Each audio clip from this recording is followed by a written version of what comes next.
passing week. Republican Senator Rand Paul joins us. Good evening, sir.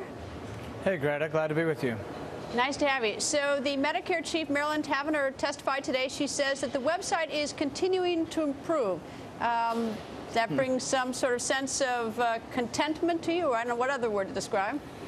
Well, I guess she could have said it can't get any worse, and that would have been accurate as well. No, I'm quite concerned that, more people are being canceled from their insurance than are able to sign up for insurance. In my state of Kentucky, which some people are touting as a success, 10 times as many people have lost their insurance as have signed up for Obamacare. And the ones who have signed up for Obamacare, 85% of the people in my state have signed up for Medicaid, free health care. So I think we're headed towards a lot of problems. Even if they eventually, figure out the website, then it's going to hit home how much this is going to cost. I just don't get this. I mean, everyone is very concerned with the website, and I understand why, because it's been enormously frustrating to people, but I never thought that this website would get launched smoothly anyway. I think it's very difficult, something of this magnitude. But for the life of me, I can't figure out why everyone isn't profoundly worried at what's going on down the road, which is how in the world are we going to pay for this? Because I simply can't understand. Young people have to pay in, and if your choice is an iPhone or health insurance, I think most people, even older people, might go for an iPhone. Yeah, and the other thing about this is that you got to wonder what type of philosophy guides these people, because they set up a website unlike any other website on the internet. If you want to buy shoes or if you want to buy a baseball mitt on the internet, you shop and you get the price and the details on it, and then you put your personal information in. Who would set up a website that you have to give all your personal information before you can find the price?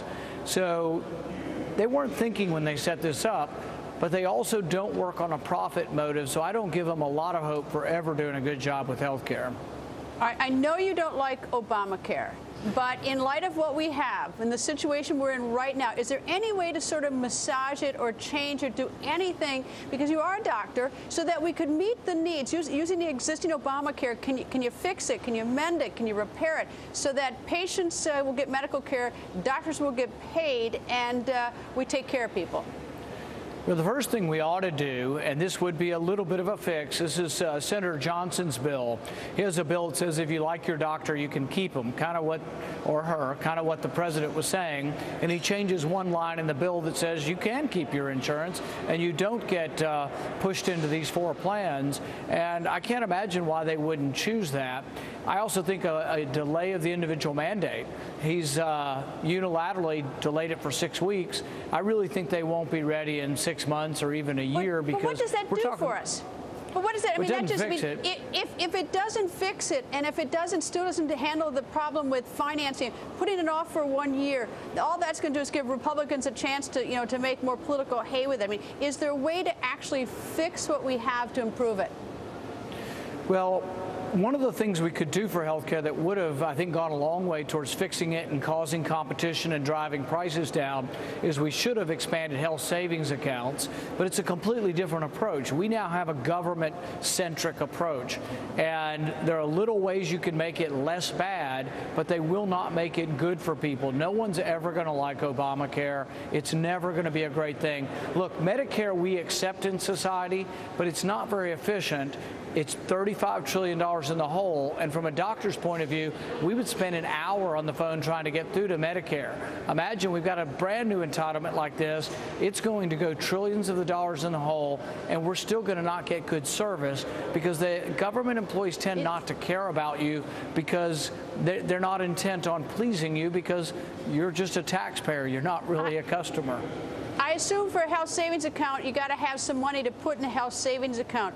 What are we going to do with the large part of our population that doesn't even have the money under your idea to put money in a health savings account? What would you do about them? Well, when I made $25,000 a year, I was putting money in a health savings account, and my insurance cost me $1 a day. I had a high deductible. It didn't pay for much, but it was there. It's one that President Obama would call inadequate, but it paid if I got in an auto accident or got cancer or was severely sick and had to spend a week in the hospital. But day to day, I had to pay, but it only cost $1 a day, and I loved it because I was young and healthy, and I probably wasn't going to get sick. And that's kind of what we need.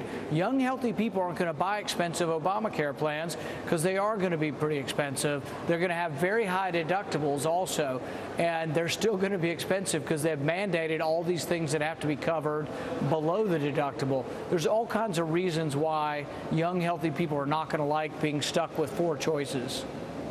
Senator, nice to see you. Thank you, sir. Thanks, Greta.